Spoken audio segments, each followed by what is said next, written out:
Good evening, ladies and gentlemen. Welcome cordially. This is the next of numerous debates and panel discussions held within the Freedom Game scope. It seems to be abstract, but as a matter of fact, it delves into the most burning questions of reality. And what is the reaction of social sciences to Anthropocene? We've got 4 excellent guests and only 58 minutes for this discussion. And we are all using our own language. For people from Poland speaking Polish, Professor Keane in English. So you might get hold of the appliances that transmit live interpretation.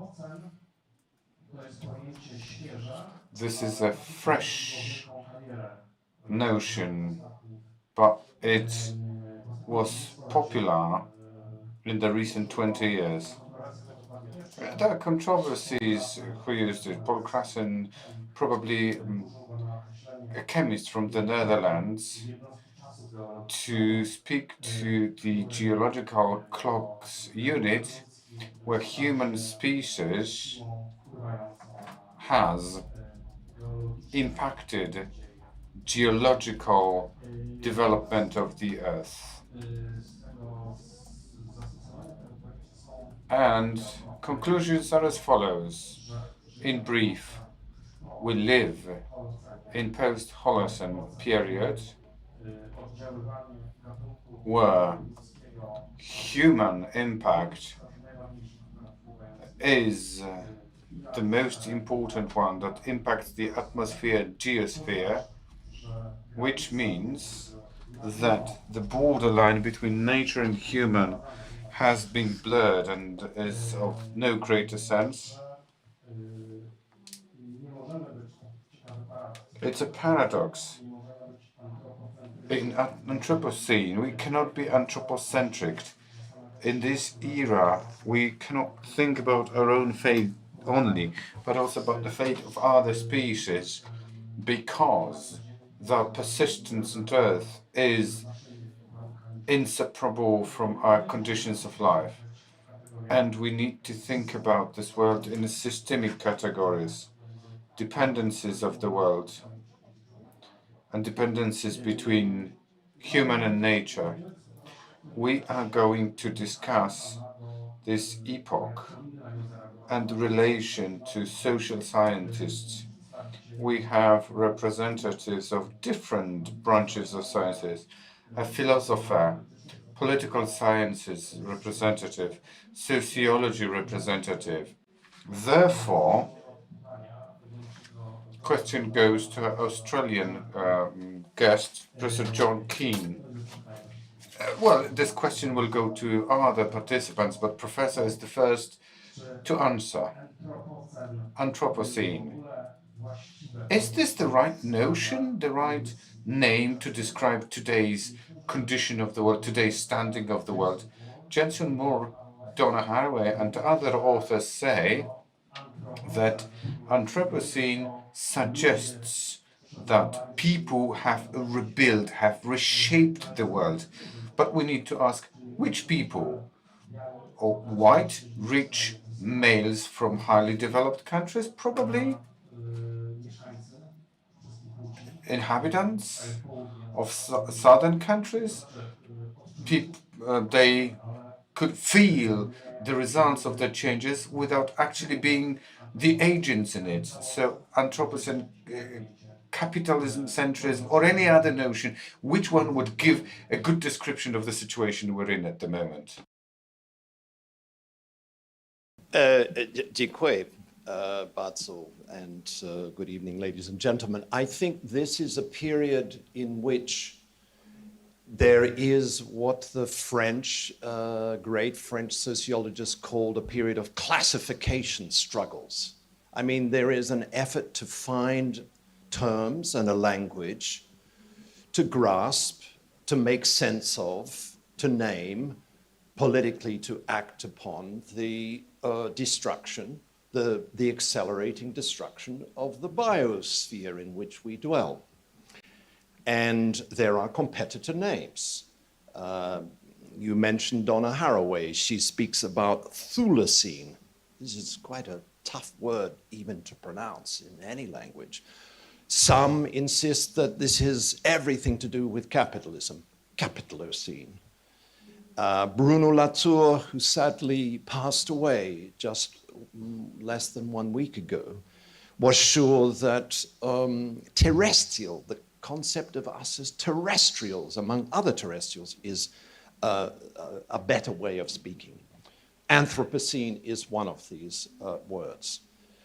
In my view, already you can tell that I think it's one word among others. This is, in my opinion, a period in which there should be 100 flowers, 1,000 flowers that bloom, in which there is these classification struggles continue. One last point to make about Anthropocene, we have not much time, is that it is not for me an adequate term, and it cannot be the master signifier, you know, the big word that captures everything. Why? It has anthropocentric connotations. There is a kind of species narcissism in this word, the belief that the Holocene is ended, that began 10,000 years ago, and now we have a new geological era. There is also the problem of present-mindedness. You know, there is a kind of arrogance in the word. How do we know that we are now the principal drivers of a new geological era when we are only at the beginning of it? This is unclear. And then lastly, you already mentioned it, Michał. To speak of Anthropocene, you know, it suggests that all humans are equally responsible for driving this destruction. In fact, it depends how you look at the statistics, but no more than 1/5 of the world's population in matters of consumption and extraction of resources, species extinction, no more than 1/5 of the world's population is actually driving this process. So I have an open mind about this. I think, if I may say one last thing, the good thing about the Anthropocene, the discussion of the Anthropocene, is that it forces us to see that so many of the familiar words in our vocabulary need to be rethought. I give you one example. Democracy. I spent most of my life writing about the past and broadcasting and talking about the past, present, and future of democracy. It is, if you think about it, the most anthropocentric political ideal known to humanity. What could be more anthropocentric than the principle that the people are the sovereign power and can decide on our planet how power should be distributed, how it should be processed, how it should be handled.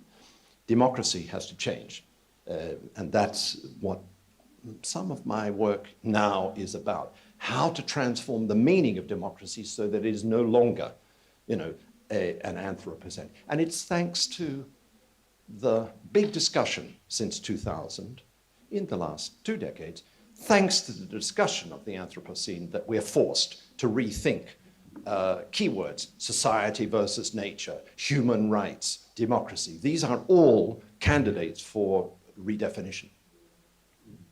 Dziękuję. Dziękuję. Do tego Thank you very much indeed, Professor. We shall be returning to this theme: who should be represented in democracy, and is this still democracy? We shall be returning to it in the second round.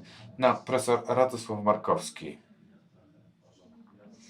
So I'm going to introduce some streamlining observations.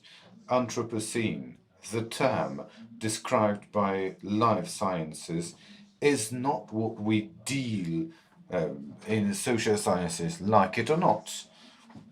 This is what they said. This year or next year, the International Geological Association will say that this map, this timeline, marks the beginning of Anthropocene and the end of Holocene. And man has become a geological factor. They have proven it in the forest, in different layers and strata, in rock body. And we have Anthropocene challenges and social sciences response. 3 years ago, I said it's a wonderful period while speaking at the international conference for us, the social sciences. Many years ago, those natural sciences people were looking down on us, saying you don't have any rights. And they say this is the human era, these geologians, chemists, physicians, and now we philosophers, sociologists, political scientists, help these from tough sciences to understand what this beast is all about. We are the upper hand, and this great acceleration is the notion. It started in 1950s. This is what we agree. What is apparent is that 8 billion people, this demographical acceleration has nothing to do with consumption increase of the people who live on our planet. There is a very nice graphical presentation that we don't have time to show. There is the growth of people, but there is exponential growth of different consumption parameters of Homo sapiens. Bruno Latour, he wrote many wonderful things.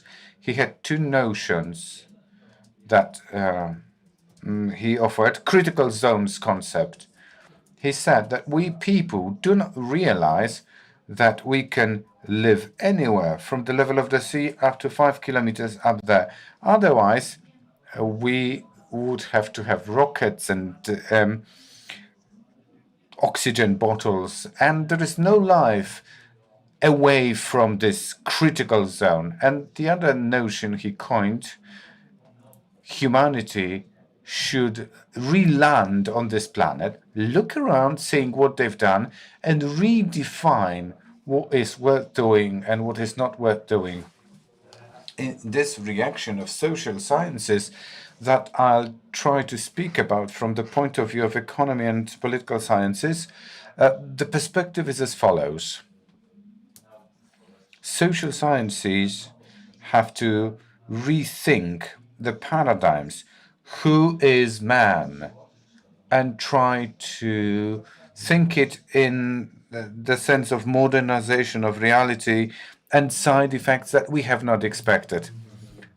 Madam Professor, is this adequate a notion to describe the position we are in? Ladies and gentlemen, philosophy has been developing calmly and peacefully, just like ethics. And I was listening to the four speakers and I thought to myself, a philosopher sees this as a continuum, quite a peaceful one. The idea that we are the center has always been with us. You remember Greek philosophy, that man is the measure of the universe and everything around it. But there have been huge changes Professor Markowski was referring to. Philosophy and ethics are wondering how to respond to this, and these responses will focus on global problems, like the role of man, how nature is treated, whether other animals apart from human beings are the moral subjects. Is a river or a tree or a mountain a legal person? Can they be legal persons? So these are the problems that appear alongside technological development. We have always placed ourselves in the center, no doubt about it, but never before have we had mechanisms, technology, possibilities to destroy not only the environment we live in, the closest to us, but to destroy the whole house, our home, the planet. Speaking about the notions, terminology, there is not much value added. This is more about moral questions that are of the greatest interest that need solving. Notions, we can use old notions to describe what is happening. Szymon Bujalski?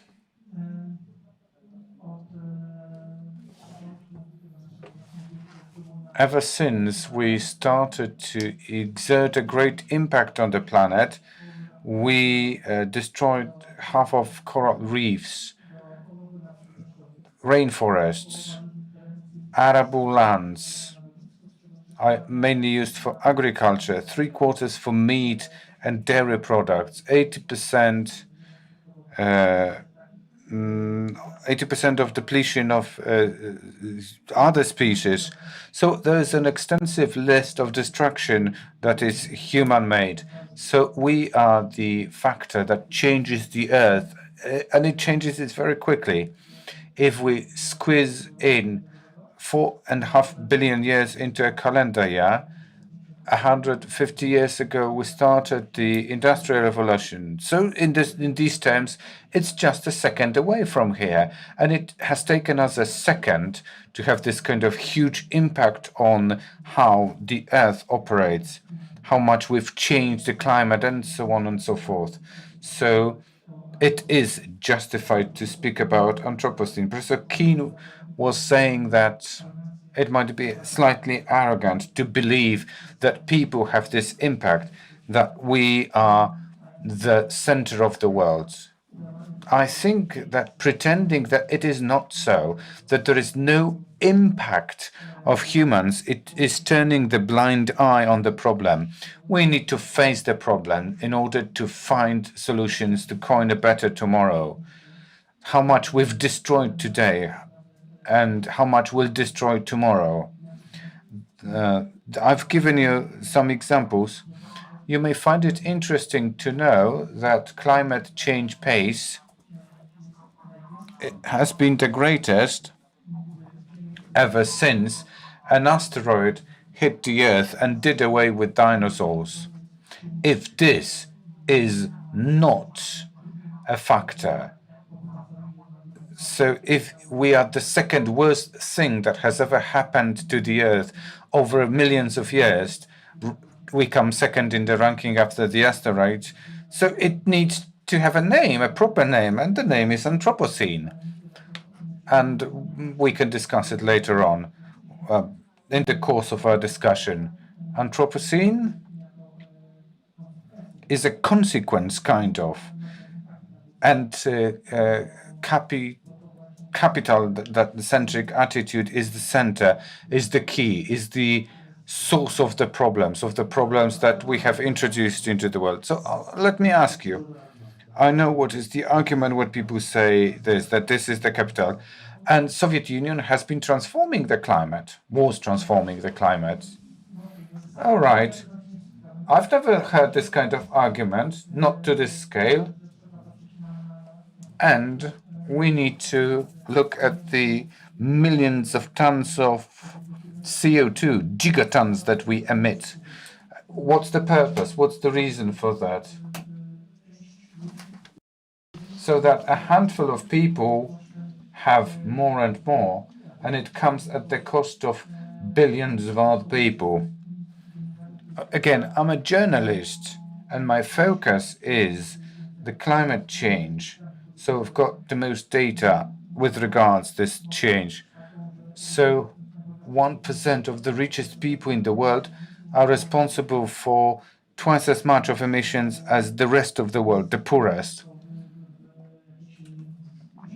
So if you want to hear facts and figures, few dozens of millions of people who have greater impact than other billions of people. Therefore, well, it's associated with your earnings and what is your objective in life, what are your aspirations, and what you earn the money for, what you want to do with the money you earn.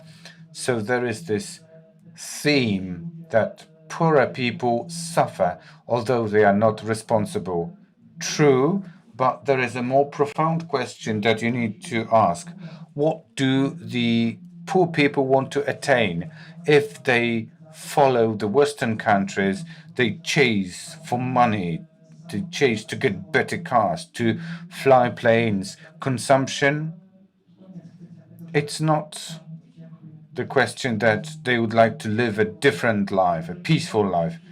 They cannot spoil the earth as we do because they have less money. So what are our objectives and aspirations in life? What is important for us is the key in comprehension of this. I'll interrupt you, not because you are too radical or contrary to the ideology at these freedom games, but how to get out of this situation. Some premises for hope for the future would be asked at the end.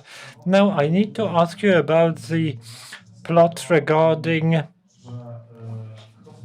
who caused such deep changes. People, which people, and then practical and political part. If the world we live in which the human civilization operates is enormously complex by different feedbacks, is involved in its environment, if relations to other entities around, non-human actors, as we heard, if all that dominates about the controlling of the system, if it can sustain itself, and at the same dependencies are very complex, the question arises in the political sphere, if we want to run this or other policies. For hundreds of years, thinkers and scientists have been disputing who should decide about matters within the human community. There is even further complications, that is, non-human actors. And this is a philosophical and political studies question. Who, by whom, who should be represented by whom in this complex world? Who should speak on behalf of a river on whose depth and stream our life depends? Not fish depend, but we also may depend. Do we have any seeds of ideas how the problem of representing those who do not vote, those who do not speak, at least in the language comprehensible to us, how to solve this problem? Thank you. Let me answer the question. Just need to add that a thought comes here. How did we miss the small development? You will find plethora of books from the 1960s and 70s. Milton's theory of deviation. Had I time, I would show you the capitalism plot there. But getting back to what is happening in this area of political ideas, I've launched a project, Suspended, which means Representing Silence 2.0. In political studies, we have long been dealing with silent minorities. We've been considering how to include them so that they have something to say in parliaments. As you duly noticed today, there is a problem how to represent our animal brothers, the 3% of wild animals that decide what the world looks like. There are different ideas. I addressed economists recently saying they need to consider the fact that economy might become a subdiscipline of ecology. If they prefer a soft version of what I wanted to say, economy certainly needs to be eco-sensitive. In the Anthropocene literature, there is a story that say that market capitalism is okay in decisions how to produce, where, how to transfer, but they are awful when calculating costs. They didn't calculate costs properly. That is why there is new subject in Western universities, Anthropocene accountability or Anthropocene governance. These subjects are lectured, and they assume that nature is not costless. It needs to be included in the accounts. What are political studies initiatives? Pretty courageous. Third chambers of parliaments where young people could veto what the elderly pass in the parliaments, disregarding the future in 50 years. Getting back to the Representing Silence to Zero project, I need to stress that it is a huge problem how to educate for professions that would be authorized, legitimized as professions that can speak on behalf of the rivers. Rivers have legal capacity in India and in New Zealand. And the huge problem involved is difficult to understand by Homo sapiens that it is not supposed to be how the river or forest serve people, but how, despite what we want, we should defend the forest, the river. To this end, we will need specialized professions of public trust that would be legitimized and represented in representative bodies and could veto irresponsible behavior of the human species who still want to produce 500 tons of aluminium were produced. It's as much as wrapping China and Gobi Desert with aluminium foil. The nature will not produce such things. Nature is weaker that it's us who generate the waste. We do not know what to do with. So that is a true challenge. New subjects, new ideas. Much is happening in political studies, especially regarding the veto chambers. Professor mentioned that the nature cannot cope with our products. Rector Bujalski referred to numbers. Let me say that there are 5,300 minerals in nature, while man has generated 180,000 different artificial compounds. So we actually pretty well supplement the composition of the Earth to a level of magnitude of size. Professor Keane, what about the representation of non-humans? You actually deal with democracy crisis primarily. This thought of representing someone else than humans, can it bring us closer in democracy to solve the current crisis?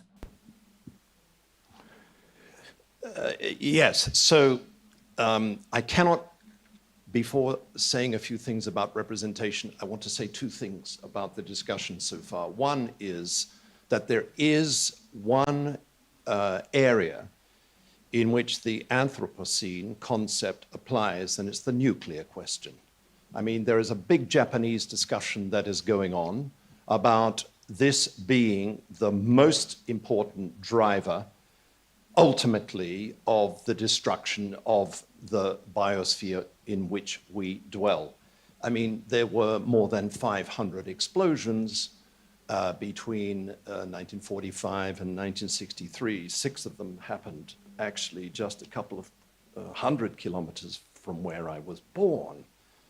And my father died of cancers from one of these or several of these bombs. This is one thing. The other point I think is very important in the Anthropocene, and then I get to representation, is we should be a bit more humble about the earth sciences. If you read someone like David Archer, he teaches us that actually there are carbon cycles. They're immensely complicated.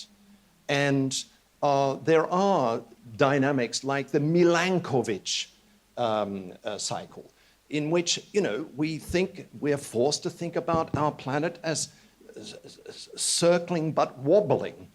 And he points out that, David Archer, that 10,000 years ago, the Earth was much warmer than now. And then there was an ice age. What we are doing probably is postponing an ice age. So more humility, I think, is needed when we talk about Anthropocene, and paying attention to one of the killer dynamics, which is nuclear. On representation, well, in the history of democracy, the ancient Greek assemblies did not even have a word for representation.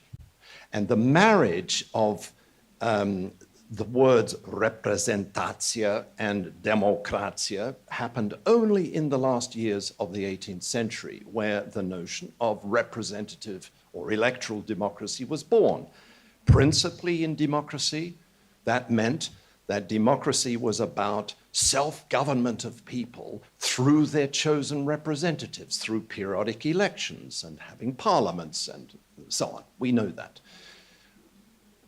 It never happened before in the history of democracy what is going on now, which is that there is not only a big discussion about the extension of, as you say, Michał, the extension of the word representative and representation to our relationship with the biomes in which we dwell, but there are lots of practical innovations that never happened before in the history of democracy. And this, if we have any hope for ourselves on this planet, it seems to me that this is an area where social scientists and political activists can join together to look at, to catalog and to look at the range of representation experiments. That is, where we humans humbly, in a relational way, in a fiduciary way,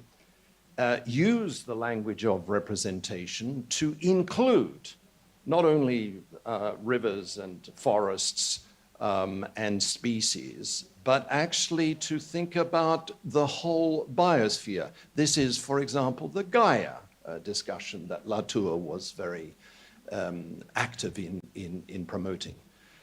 What are these practical experiments? Well, Earthwatch summits, coral reef monitoring networks, of course, Aarhus Convention, regional and global agreements. These are all instances of the extension and redefinition of democracy. So democracy comes to mean, this is, I think, one of the revolutionary effects of this period, a paradigm shift, if you like.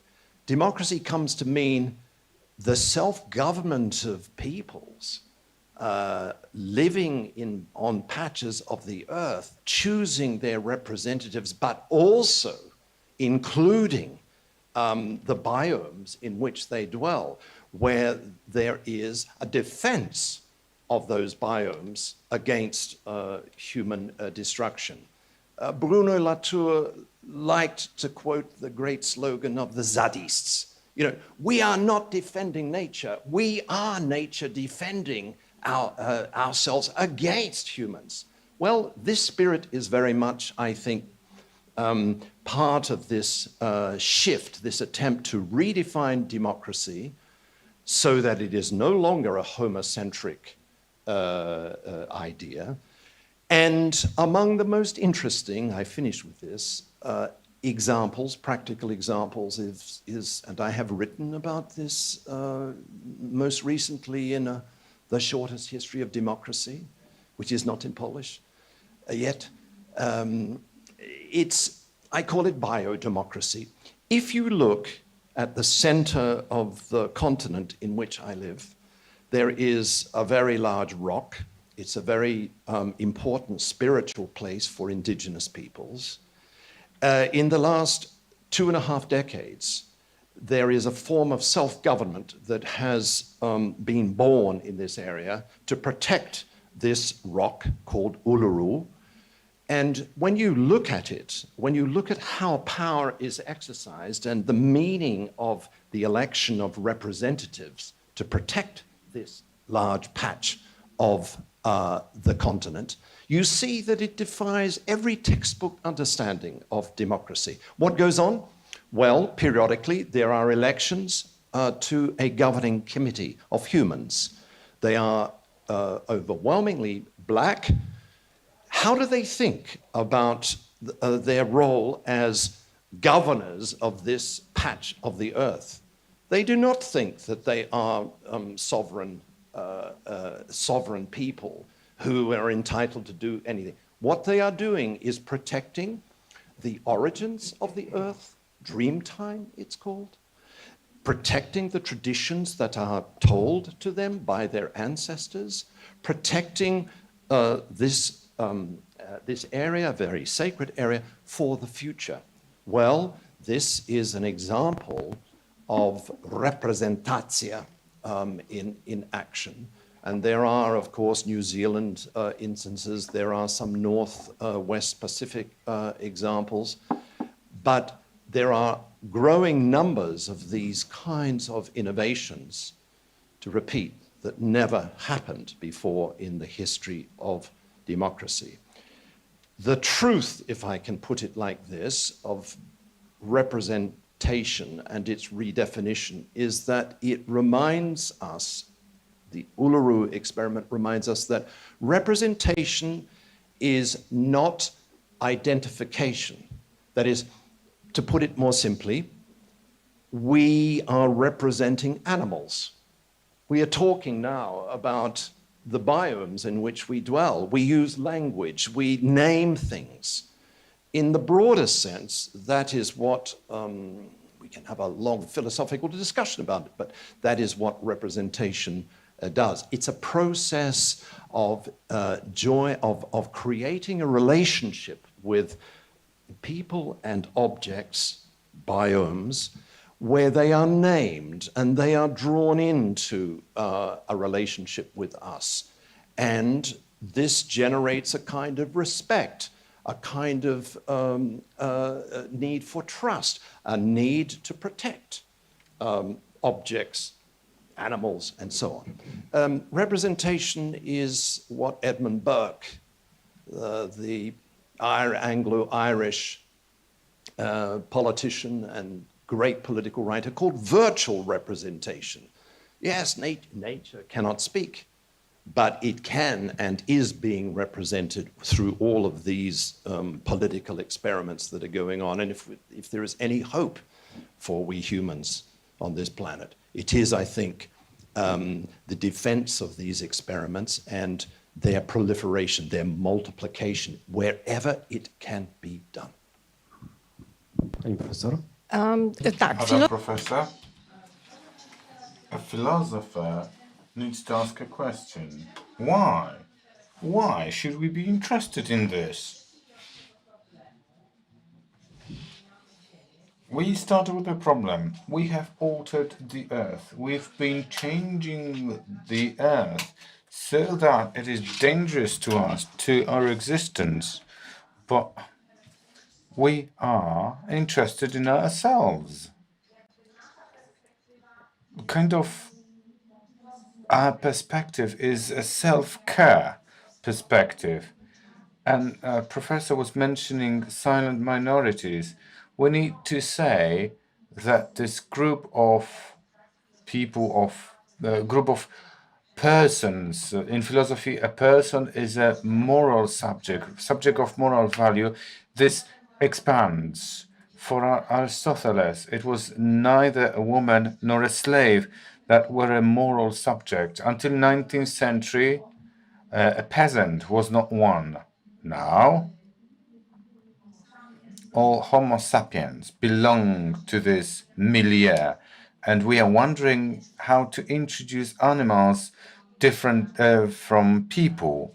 Therefore, my friends, ecologists, philosophers, lawyers from New York who have these ideas, they have processes of liberation of elephants and chimpanzees based on the idea that a chimpanzee or an elephant might be the subject of law, a legal person.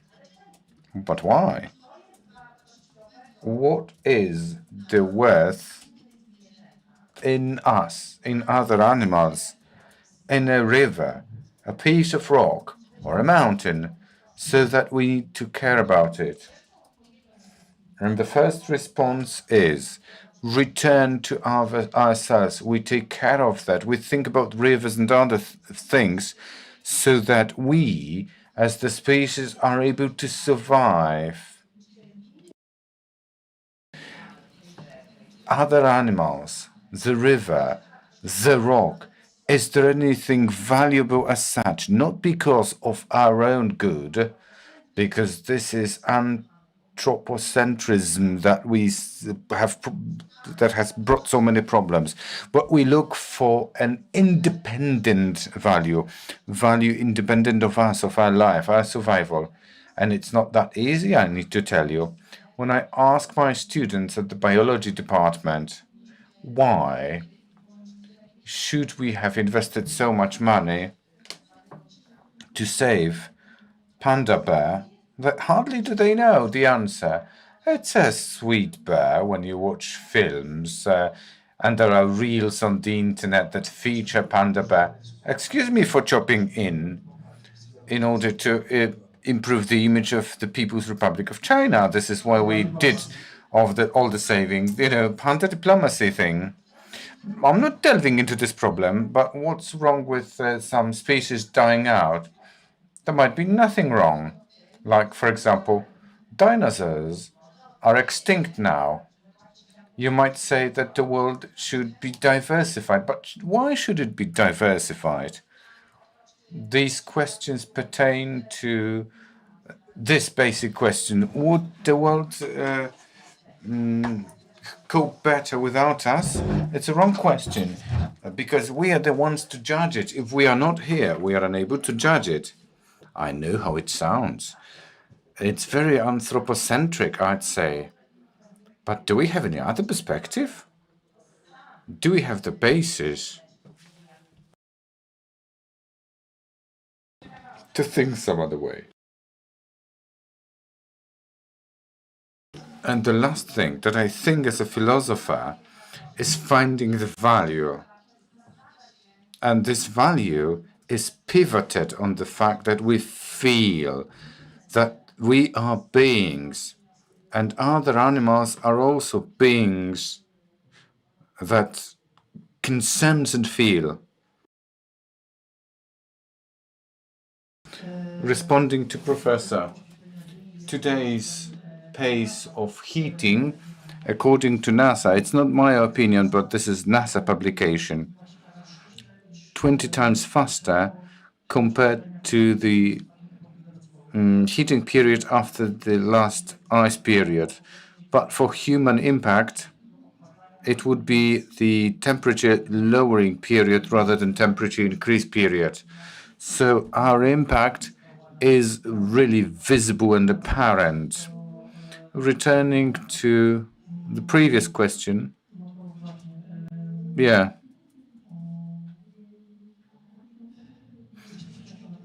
We are a part of nature. It's important to comprehend it.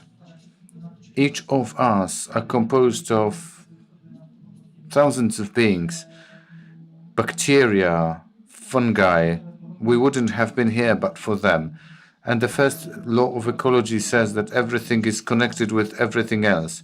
We can speak about ourselves and our relations with nature, geosphere, everything. whatever is happening on Earth, this crossword, this puzzle has been organized for millions of years. And we are not a coincidence. We have an informed impact of what is happening on Earth.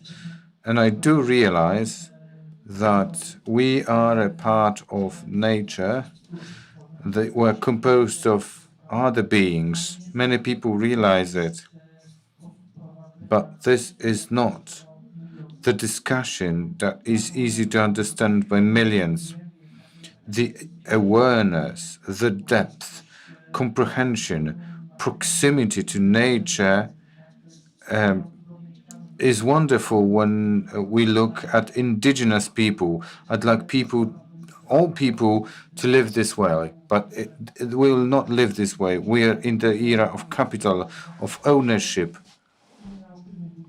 We won't be able to teach people to be sensitive to nature again, to connect the dots. So, it is more important, well, I don't want to have it this way, but I try to exercise pragmatic attitude. We need to make people aware how very much dependent we are on what nature has streamlined itself, how much we owe to this. There are ecosystem services. We can value a tree, that we can appraise, tell you what's the worth of the tree. Oxygen generation, cooling of the building, decreasing energy amount translates into measurable benefits for us. And man must be in the center of this equation. We can save the nature, but without saving the nature, we are doomed to die. This is how I see saving the planet.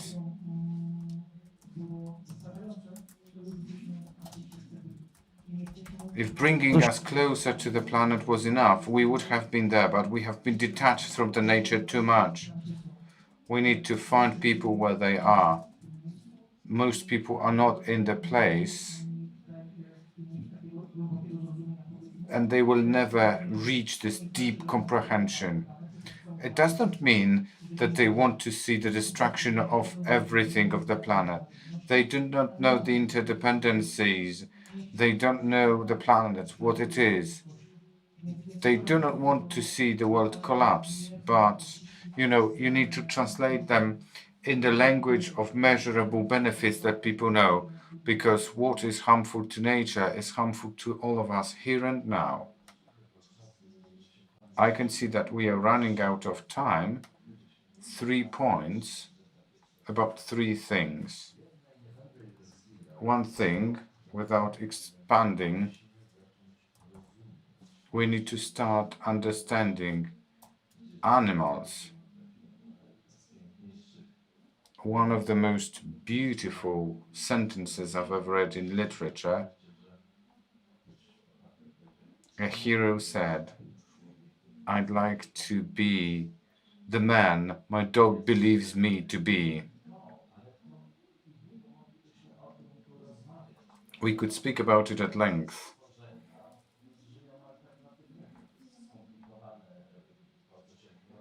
What is happening in a beehive, for example, or in ant family is pretty complex. I'm not an expert on biology.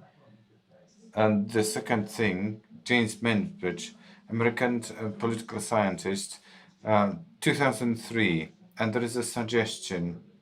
Surrogate representation is what is she offering between the represented subject and the representative. There needs to be no connection. It was about voting, as a matter of fact. In United Kingdom, if somebody was born in this conservative constituency, they may never see the representation of their own. In Nottingham or somewhere else, there is somebody who represents the left wing. There is no direction, no delegation.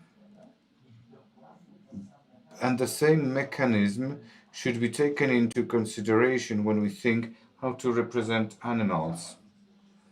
All humanity is represented. Do they have rights? No, like children below the age of 18. How to shorten this period? 17-year-old man, why the perception of the world is inferior to somebody who is septuagenarian, but the perception of life is weaker.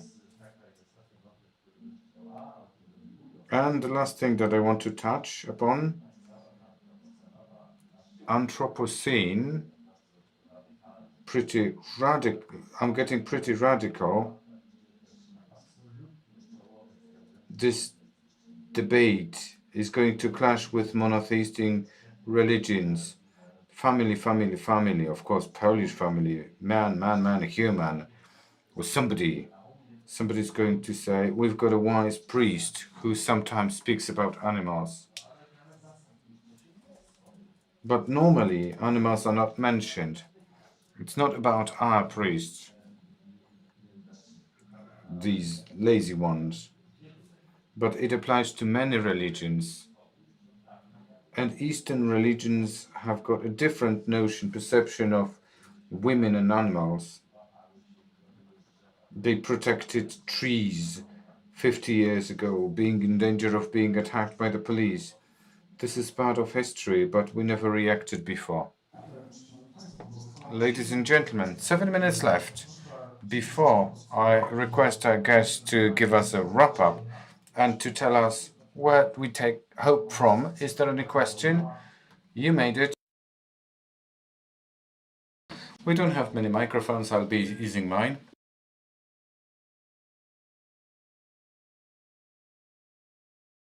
I'm really happy. Edyta Pietrzak, Łódź University of Technology. Thank you very much for this debate. Long-awaited debate. It's been worth it. First question to Professor Keane.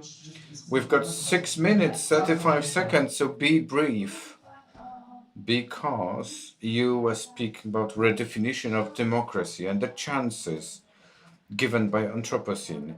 So what is your concept of a global civic society in the context of Anthropocene? What is your perception? Because this is the idea. And the second thing to Madam Professor Radek, post-anthropocentric twist. What do you think, what Karen Barrett thinks, a new materialism in the context of new materialism? What is the perception of Anthropocene? And to Professor Markowski,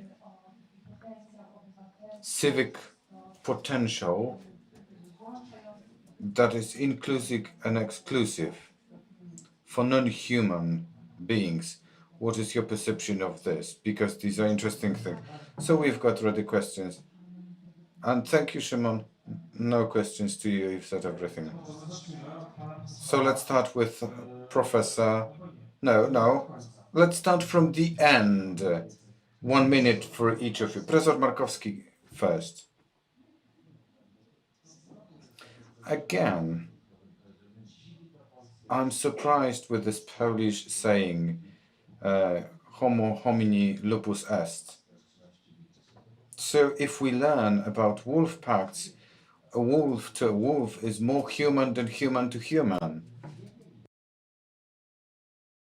It's a great task for zoologists and biologists. I'm holding a book in my hand, How to Understand Animals. People try. It will not be civic attitude like ours, but some things can be publicized. Cats understand us, but ignore what we say to us. Yeah, for certain. Madam Professor? speaking about the possibilities of offering a solution, my position is we should be looking for things that we know, that we can speak about. We can speak through analogy. We can learn about animals through analogy. We are limited by the language. Reference to biology and biological processes is the only possibility. We need to understand that the animal is like us. They are similar in their feelings, in their suffering. We should streamline the world that single animals, not species, single animals shouldn't suffer or suffer the least and take care of their well-being. So these are the notions that I use. Professor John Keane? Yeah, 100 years ago, when I was young, I made the case, which I learned from this part of Europe, to build the concept, the whole idea, the language, the feelings of civil society into the very idea of democracy. And I still hold to that position, and your question about global civil society is extremely important. What we're witnessing, it never happened before in the history of democracy. I am not a naive optimist, but what we're witnessing is the growth of cross-border associations and networks and organizations that are committed to stopping this degradation of the planet on which we dwell. Green parties are one example.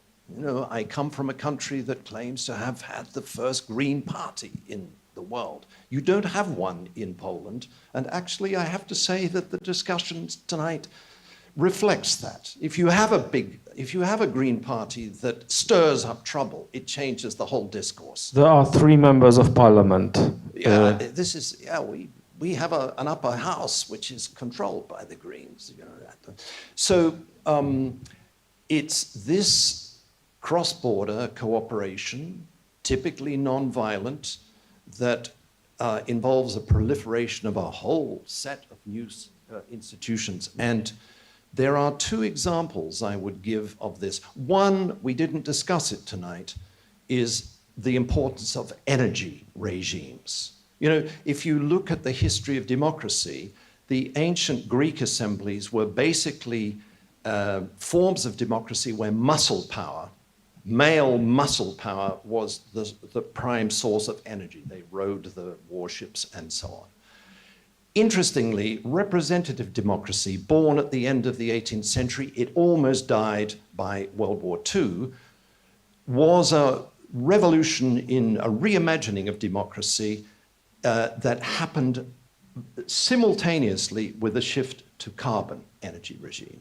And I would say that this era, I call it monitory democracy, where democracy means free and fair elections, but something more, accountability of power wherever it is exercised, is the struggles that are going on are to do with whether there can be a shift to post-carbon energy regimes. This is a huge topic in Europe, it's a huge global topic, and there's a lot of cooperation at civil society level among corporations, investors, citizens, activists, and so on. One last example, we didn't mention, we didn't mention the clock. We didn't mention COVID-19. It is an allegory, I hope we will remember. It's not finished. It is an allegory of what happens when humans wreck biomes and the biomes take their revenge on humans. This is not the last pestilence. There will be more of them. And I would say at the level of civil society, there is a sharing among virologists, citizens, organizations to prevent the next one. The best person I would recommend you read and listen to is Peter Piot. who I think in Europe is the one who warns that we humans should also pay attention to the ways in which the Earth takes revenge on us. This is a warning to those who want to speak of the Anthropocene. Extreme weather events, zoonotic viruses and pestilences are not finished. Pięknie dziękuję. Thank you very much indeed, Szymon Bujalski, John Keane, Radosław Markowski. Thank you very much indeed. My name is Michał Sutowski. These were Anthropocene challenges and reaction. The last panel of today at this session. Thank you very much. It's not always easy to recognize. It may look like this, or like this. It may be a burden, but it is a responsibility that we embrace nonetheless. But if it means this for one person and this for someone else, maybe it ultimately means being there for one another. It isn't handed to us, but we know where to find it and how it feels, how it tastes, and what it sounds like when we finally have it. It means different things to different people, but for many, it means everything. And if we all fight for it, it will eventually bring us together. Ihre Ausreise.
Atlas Network is, as the name suggests, a network, and it's global. We work all around the world. We're based in the U.S. We have about 159 partners in the United States right now, and the bulk of our partners are outside, nearly 500 in total.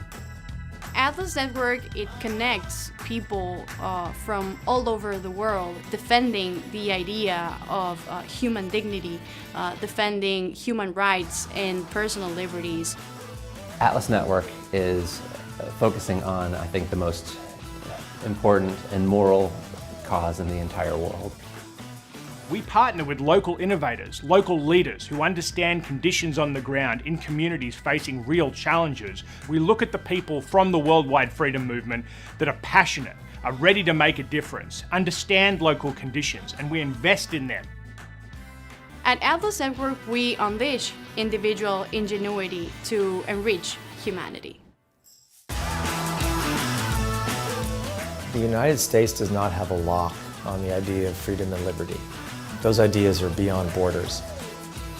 One of the main goals of Atlas Network is to eradicate poverty around the world, and we do that by investing millions of dollars in our partners' work every year. Historically, wealthy nations around the world have tried to help low-income countries develop. The way we've been doing it traditionally has not really been working. So there's a movement to do development differently, and that means we need to step back as outsiders and rethink the role that we're playing in helping people in low-income countries achieve their dreams. We want to make the world a better place. We want to make the world a freer world. All of us want to leave a legacy and be part of something big to make a better world. This is exactly the work of Atlas Network. With our growing number of hundreds of successful partners, we're stronger than ever.